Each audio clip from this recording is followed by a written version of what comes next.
It will be open day at the Mecca soon as authorities show off Kensington Oval. The summer tourism forecast is positive for Barbados. Officials at the National Mosquito Fair are reminding Barbadians to keep their premises clean. And in sports, Harrison College marching to the BCA Under-13 final. Broadcasting from our studios in the Pine St. Michael, this is CBC NewsNight, starting now.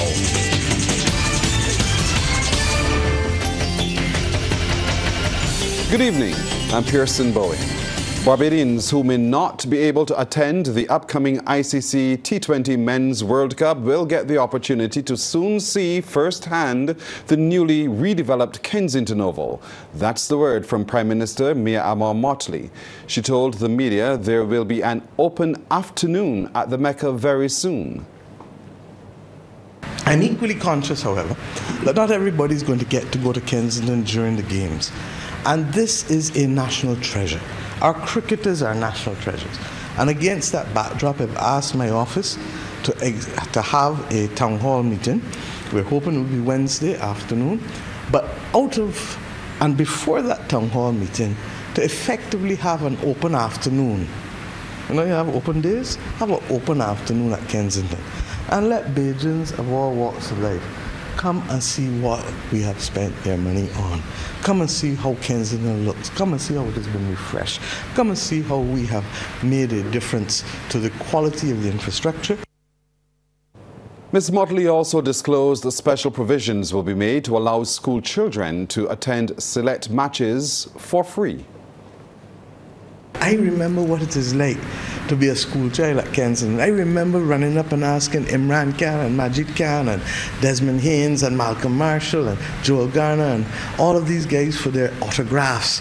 I know how I feel even today in the presence of Clive Lloyd, Sir Clive Lloyd. I know how I feel. And that was rooted from my experience of engaging with them as a little girl. Prime Minister Motley is urging the private sector and other businesses to seize some of the opportunities being presented by the hosting of Cricket World Cup and further upcoming events. Games for the cricket tournament get underway here on June the 2nd, with the final scheduled for June the 29th. It will be followed by the 50th anniversary of Crop Over, while Carry Festa and Regathering will come off next year. Whether it is a T-shirt saying you were here, whether it is a cup, a cap, some kind of thing, memorabilia is important to any major event. And if we don't have it yet for Cricket World Cup, go and get it. And if it's too late for Cricket World Cup, do it for the 50th anniversary. Do it for Regathering next year. These are the opportunities that the government creates to be able to spur economic activity. And I therefore want to urge Barbadians not to see these things as isolated events. Ms. Motley adds the tournament will provide numerous vending opportunities near to Kensington Oval and around the island. People aren't only going to be in the game for these 3-4 hours, people are going to be all around. We've been very, very clear, and in fact we sent our people back to negotiate better rates for the vendors. The others will tell you that the rates that I saw them, they said, I don't have no privity of contract, but I know that that can't work out here, because how much fish cakes you will have to sell to do that, understand? How much food you will have to sell to pay that. Equally, we recognize that there are other things that people will sell, and therefore there's vending opportunities outside the stadium as well. But then people are also going to get in Bridgetown, people are going to get in Old Town, people are going to be in Oystons, people are going to be in Spikestown, people are going to be at the airport. You understand? People are going to be all about. In other news now, problems within the global supply chain can be better resolved through joint approaches. It's the view of Minister of Foreign Affairs and Foreign Trade Kerry Simmons as he addressed the final day of the UNCTAD Global Supply Chain Forum. You see so many disrupting events take place, and you're forced to ask yourself, when does this end? Because even as these disrupting events take place, time after time, the reality is that it comes back to being an additional amount of pain for that entrepreneur who is trying to hold that business effort together so that he or she can feed a family and keep a few people employed. It is a task. And it is necessary at some stage for those of us in public life to recognize that, little Barbados is not going to solve this problem by itself. We may be treated by our electorate as though we are expected to solve the problem by ourselves, but we can't. And little Tuvalu, the Seychelles, Solomon Islands, Fiji, St. Vincent, Dominica, none of us can solve this problem by ourselves. The Secretary General of UNTAD, Rebecca Greenspan, says trust must return within the international community in order for the way forward to be found after the forum. She says many institutions have united to make it a reality. ILO, IMO, UNIDO, Global Compact, and all the rest. You have been fantastic in being with us all this time. Thank you so much. And with this forum, we and UN Trade and Development hope to have carried forward a key mandate from Bridgetown, from the Bridgetown Covenant 3 years ago. More than just complying with a mandate, I feel that we together have surpassed expectations, and we have set a way forward to bring back trust and hope to our global international community. We need that. We need trust and we need hope, because multilateralism is today more important than ever. The Barbados Bar Association is reviewing a bill its President Kay Williams says can potentially revamp the way attorneys at law function and operate. She made a revelation during a special sitting of the Supreme Court. And we are currently reviewing and listening to our members and making recommendations to our reform commission. We also face the possibility of implementation of rules to govern criminal procedure. Mr. Williams further suggests the time is ripe for a review of the civil procedural rules. The Barbados Bar Association stands ready to work together to achieve the same. Even after a full review of rules, the time is right to establish a firm policy of periodic review of the rules of court. Time is also right for bold reforms that will address the backlog, that will streamline and modernize our legal system, that will hold us as attorneys accountable to meet our court deadlines, to operate at the highest possible standards. Chief Justice Leslie Haynes, in response, has assured the issues raised will be addressed. He also pledged to continue the work towards a modern court system for Barbados. Between now and the new law term in October 2024, we, the judiciary, will be conducting the much required administrative review. We have already implanted this with the Court of Appeal. We disagree that we will really look at the Court of Appeal, review the administrative needs of the Court of Appeal, the High Court, and lastly but not least, the magistracy. We do apologize for the diminished qualities in those extracts. Tourism officials in Barbados remain optimistic as the country gears up for the summer tourism period. Minister of Tourism and International Transport Ian Gooding-Edgell says the forecast looks good. He expects the hosting of upcoming ICC T20 matches will attract more visitors.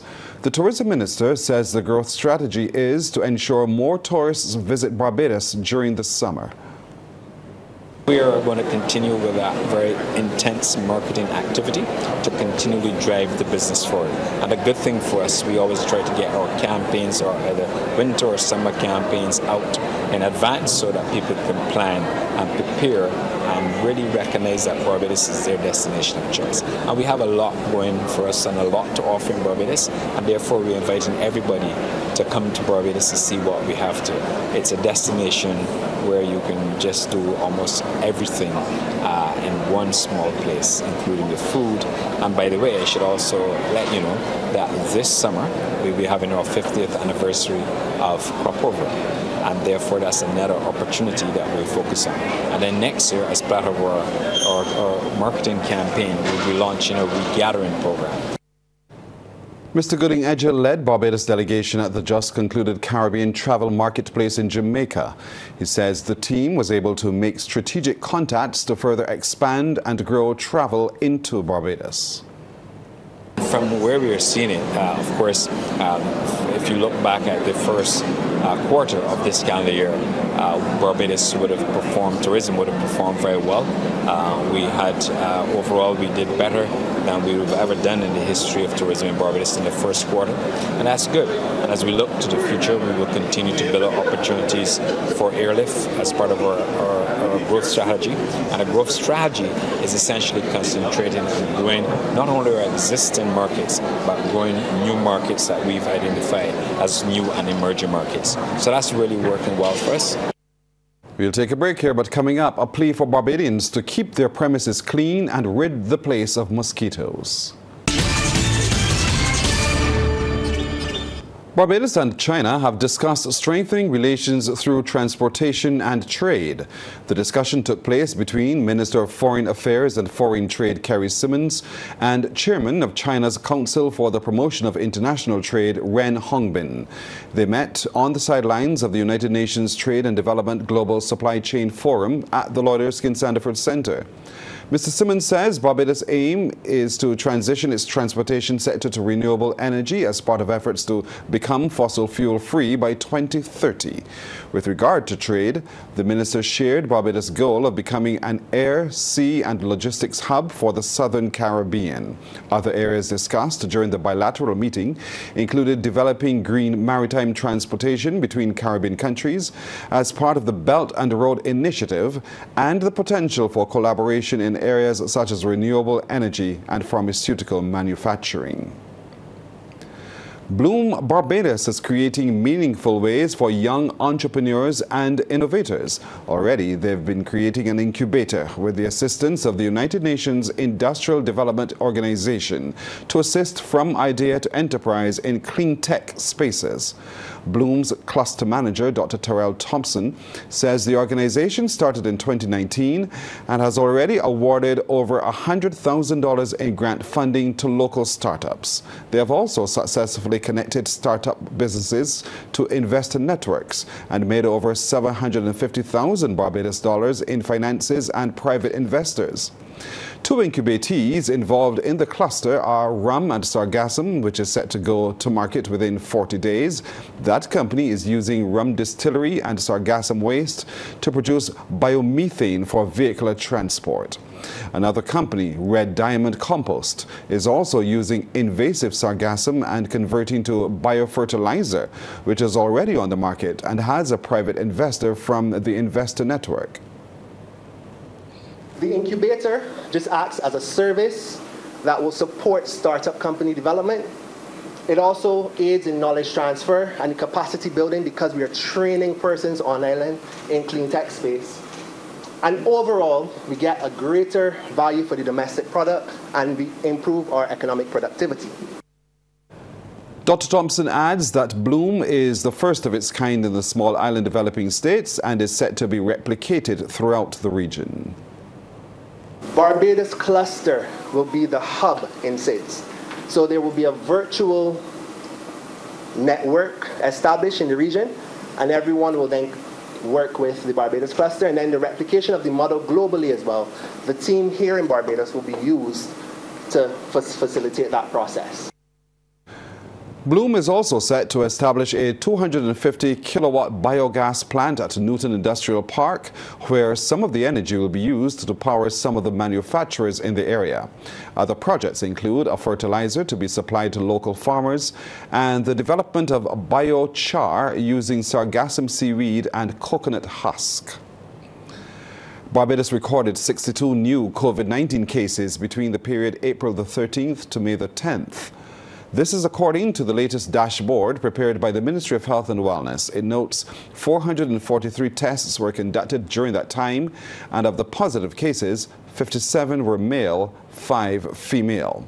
No deaths were recorded during the period under review, so the number of fatalities from COVID-19 remains 648. Senior Environmental Health Officer for the Vector Control Unit, Dale Holligan, is urging Barbadians to keep their surroundings clean ahead of the upcoming hurricane season. She was speaking during the National Mosquito Fair at Golden Square Freedom Park in the city, where the life cycle, habitats, identification and insecticide-resistant testing of the mosquito were on display. There are some critical areas that they need to check. So your roof gutters, your wells, make sure they're sealed properly. If you have drums or buckets that are lying around, put them in covered areas, because the Aedes aegypti mosquito lays their egg in the container, not in the water. In the container, and they will wait then for the water to come then to develop. Ms. Holligan says people need to ensure around their premises is kept clean and to ensure checks are done after rainfall to ensure there is no water collection or put treatments into the water to prevent mosquito larvae. Additionally, Ms. Holligan advises those who live near to empty lots to also check to prevent mosquito breeding. However, she also advises landowners to upkeep the land so containers that may be harboring water are easily accessible. One of the things is, and the Ministry of Environmental Health is also aware, we send out notices to public, to persons so that they can clear their lots, maintain the lots. Because if it is maintained, even though you're a next door neighbor and you see it is low and you see a container, you will know the effect of the container and you may move it, because you can actually see it. But when they got excessive vegetation, you're not going to go into it. So if persons maintain their lots, then we would be better off. The Queen Elizabeth Hospital continues to use various channels to communicate and educate citizens about what's happening at the facility. Months on after the introduction of a newsletter called The Pulse, the QEH is taking to the airwaves through a weekly QEH Pulse radio show on Q100.7 FM. Communications specialist Shane Seeley revealed on Morning Barbados that the program will air on Mondays from 11 in the morning until noon. Barbadians will get to engage with hospital officials when the show commences on the 3rd of June. We'll spend the first 10 minutes of the show setting the space, basically, letting people know this is the topic of the day, this is what we're focusing on. The first episode, of course, we're going to just set the scene, and Dr. Corbin has the template here, so she'll tell you more about that. We'll set the scene, but then we'll get into some of those critical issues that people want to know about. Second episode is about accident and emergency department and how best people can use that. The third episode is about complaints and compliments. People complain and we want to be able to respond. We have a number of avenues that we can respond to that, but we need to let people know what these avenues are. So Q100.7 FM will be that platform where we will weekly do that. Give them the information they need so that they can better utilize and understand what services we're offering. Manager of the Patient Relations Department of the hospital, Dr. Rhea Corbin Hart, says more topics will be added, some from questions posed to her department. Officials will also seek to address trends observed in patients. How medications can help, side effects of medications, the repercussions of stopping the medication suddenly, things that we see every day impacting persons and actually causing them to end up having to seek medical care. So the NCD topic will be one of the early topics as well, to provide that information. We'll be also talking about our outpatients clinics and appointments, what they're for, you know, how to best utilize them. We'll be speaking about pediatric care and advancements at QEH in pediatric care. Barbadian students had the opportunity to join their friends in Gambia, Liberia and Nigeria to celebrate Africa Day 2024. Dressed resplendently in their African garb, government officials, teachers and students gathered in the Roy Marshall Teaching Complex at the KFL campus. The annual event was hosted by the Division of Culture in the Prime Minister's Office and the National Libraries Service. Rachel Agard filed this report. Students had the opportunity to learn of the varied African traditions with a focus on storytelling. They also asked questions to their counterparts via Zoom and viewed a presentation by Liberia's traditional queen and culture ambassador, Queen Julie Endi, who was a part of the recently concluded Sankofa pilgrimage to Barbados. Minister in the Prime Minister's office with responsibility for culture, Senator Dr. Chantal Monroe-Knight says it is important that young people understand their culture and essentially where they come from. The importance of understanding those old-time days is understanding our culture and where we have come from. And one of the reasons why we need to be able to do this, why we need to be able to understand our culture and know where we come from and connect with that culture is because there's a saying as well. If you do not know and understand your culture and your past, it's going to be very, very difficult for you to be able to chart your future, because your future is sometimes very much defined by your past and your history. The minister also notes education was not only about mathematics and English, but also culture that gives a sense of pride and confidence in self. Meanwhile, Director of the National Library Service, Jennifer Yard, reminds those in attendance that the story of Africa is also their story. We need to be aware and to embrace our African heritage, which is clearly, but much more, which is much more than the African slave trade. Today is a great opportunity for us to introduce Africa as a dynamic, diverse continent. Oftentimes, Africa has been perceived as one of poverty and backwardness. We must discard these stereotypes by educating ourselves about Africa through books, magazines, photos, pictures, and videos that showcase modern-day Africa. Additionally, St. George Primary School topped the award category.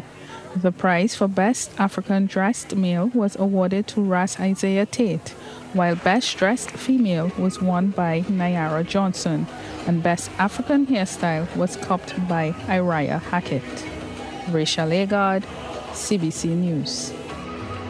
It was a celebration today as listeners and guests joined DJ Ras of 98.1 The One for a special edition of Munch with Ras live from our car park. He's celebrating his 16th year with the radio station and the CBC, and to mark the occasion, fans were treated to special treats and giveaways from our corporate partners. Musical guests passing through for the special show were Timmy, Just D, and Ramesses Brown. DJ Ras says today's event is just a precursor to all of the action coming up for the crop over season. We just doing it big all season long, so this is just the beginning, people. We're having a great time. A lot of artists come through, a lot of listeners pull up and win prizes. It's a real good time. I just feel blessed. Crop over, we love it. Sports Night is brought to you by Power In. Pause is power. And by Dasani. Live first, Dasani after.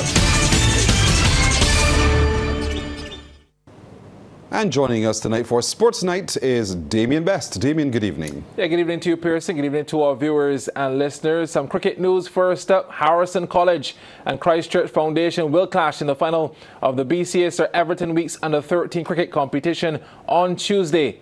HC booked their spot with an 84-run victory over St. Michael's School in today's semi-final. Playing at Wanderers, HC posted 151 for 5 in their 35 overs. Captain Javion Batson led with a knock of 61, and Franklin Durant hit an unbeaten 34. CBC's Anne Margaret Boyce reports. Harrison College sent into bat first in big trouble early on, with the score already 20 for 2. But this is a glorious drive from Javon Batson through the man at mid-wicket and races away to the boundary for 4. Batson's partner John Messiah was in and out, going for a big shot off the bowling of Danico Howard, and is caught despite the collision. HC 3 wickets down. Batson was occupying the crease and getting some much-needed runs. This delivery is too short and lofted away. 1 bounce, 4 more. A new bowler into the attack, and Batson was simply taking advantage of the short bowling. Here he is, tugging away to the fence for another boundary. Franklin Durant was also joining the runs party, back over the bowler's head for 4. The very next ball got the same treatment. Durant punching this full toss through the offside. Boundary after boundary. Batson also continued to pile on the runs, swinging this one on the leg side to the rope to bring up a well-deserved half-century.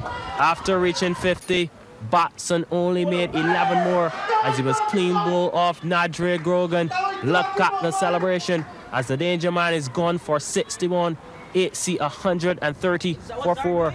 However, Franklin, who made 34 not out, continued to score freely, picking up another boundary as 8C ended on 151 for 5, giving SMS 152 for victory. And more Goodrich Boys, CBC Sports. Well, Tamana United from Trinidad and Tobago are the champions of the West Indies Women Windball Cricket Festival. They crushed another team from TNT, ZNS Scarlet Ibis, by 38 runs in the final to take home $10,000 and a title at the Sheffield Ground in St. George recently.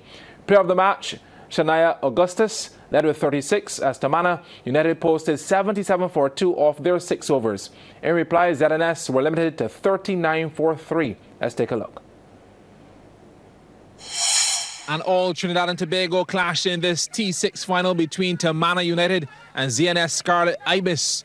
Tamana winning the toss and batting. Big slug from Shania Augustus over deep mid-wicket. Just clears the boundary, 6 runs. The openers, Renice Boyce and Augustus, put on a 59-run partnership. Rearward delivery and whip through square leg with disdain. Then there were a couple of full tosses. Welcome gift for Boyce at this juncture. No one is down in the fine leg region. 4 more. The tennis ball was taking a beating. Tugged by Augustus, but the connection was solid. Fielder's job just to retrieve. Augustus struck 3 sixes in her time at the crease. This one was the biggest, as clean as they come, brutal. But alas, the fireworks would end. Maria Lafourcade to Augustus. This one doesn't have the distance. And Anna Maria Pereira takes a comfortable catch at long on. Augustus on her way for an entertaining 36. 53 for 1. West Indies player Leanne Kirby in next and didn't need to settle. Gets into her work with a maximum. She contributed 9 before losing a foot race, coming back for a second run. Throw from the deep was excellent. Kirby short of her ground. 63 now for 2. Boyce would polish off the innings with a 6 and a 4 as Tamana United finished on 77 for 2 off their 6 overs. ZNS in reply off to a rough start, losing Pereira for duck. Bowl by Stacey Anbola with just 1 run on the board. Things snowball from there as Marissa Noria was run out for 3. It's now 10 for 2. Maria was the lone fighting force for the ZNS team, keeping the dream alive. 4 down the ground. Every run was vital, but trying to keep the scoreboard ticking over. Safira Lizama lost traction, looking to sneak a second run. Run out for 5. ZNS in big trouble. And eventually ZNS will be held to 39 for 3 with Lafourcade not out on 35. Victory to Tamara United by 38 runs. Yeah, Formula 2 Championship leader Zane Maloney will start 14th on the grid for this weekend's sprint and feature race at the Monaco Grand Prix. Maloney of Rodin Motorsport finished 7th in the Group B section of qualifying, despite briefly taking top spot with 4 minutes remaining. The 20-year-old Barbadian's time was 1 minute 21.941 seconds. Richard Vishkor of Trident Motorsport scored his first ever Formula 2 pole position, topping the timesheet in Group A and overall with a lap of 1 minute 21.238 seconds. The Business Report is brought to you with the kind compliments of the National Insurance and Social Security Service. More than a contribution, it's your lifeline. In tonight's business report, we can tell you that technology is being rolled out in Barbados to ensure total surge protection for residential and commercial properties. Marketing manager at Caribbean LED Lighting Incorporated, Shelley Harding, spoke about the development during an open day at their Lower Estate company. Trevor Thorpe reports. The company official says a national rethinking of the industry is needed as the world has changed from what it used to be. She says after interacting with people, they see it as a worthwhile investment in the new technology. So what we would recommend is complete home surge protection in the form of this little guy here. It's almost like an additional breaker that you install in your breaker panel if you have room, and it will assist in protecting your equipment from voltage dips or spikes, and in some instances it could help with lightning strikes. Ms. Harding says as the world continues to evolve, education in the protection of valuable appliances, whether in the home or office, is key. Commercial clients, there are an easy sell when you have like an office space where you have computer equipment that you need to protect. Businesses tend to go to protect their investments, and I think that homeowners, once you explain to them, because it's all about education. During the day's proceedings, a programmable motion system for residential or commercial use was unveiled. The company official says it is a cost-effective device. So you can attach this motion detector to your lights, and you can, if you have 100 lights in your warehouse, you can control the timing when the lights come on with one single remote control. You can walk around and program them as you wish. So if you are in a space or nobody's in the space, the lights would stay off, which helps to reduce your energy consumption. The marketing manager says additional sensitizing of Barbadians of the advantages in technology is in the company's plans going forward. Trevor Thorpe for the Business Report. The Barbados Private Sector Association wants education awareness heightened among small and medium-sized enterprises on the Sustainable Development Goals and how they redound to their success. Chairman Tricia Tannis says ways must be found to right-size the messaging.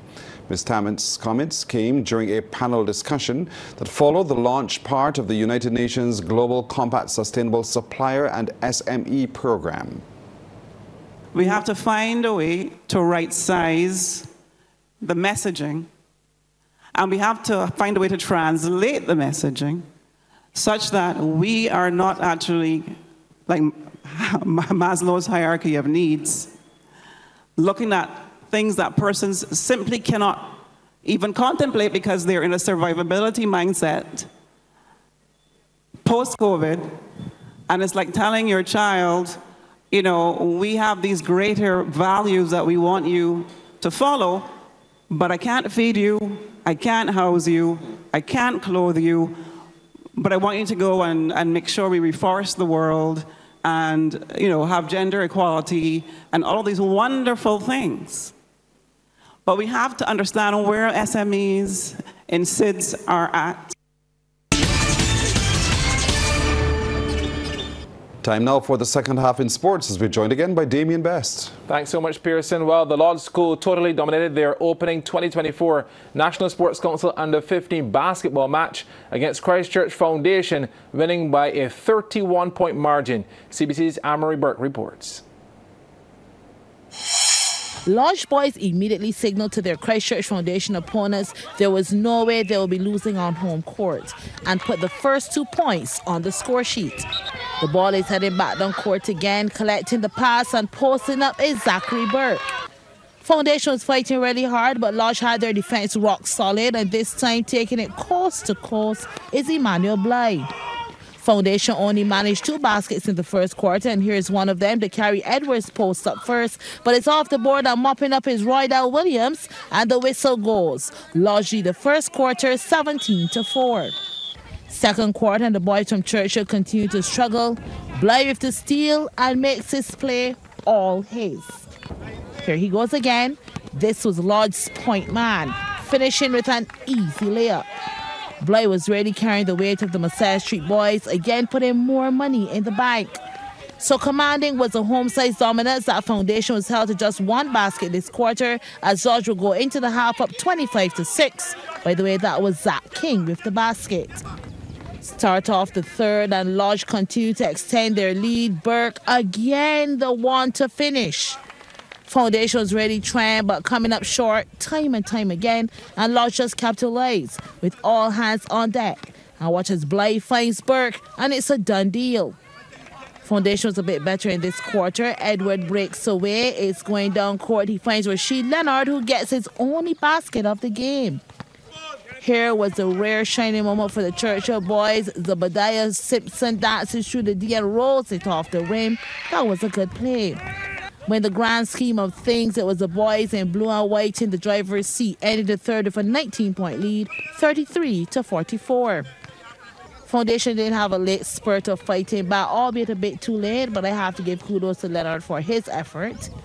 But the writing was already on the wall. Laws signed and sealed the victory. Blythe for game high 27, leading his team to the 49-18 win. Well, that's our time tonight. Thank you for spending it with us. I'm Pearson Bowen for the crew. To all of you, good night. Have a wonderful weekend.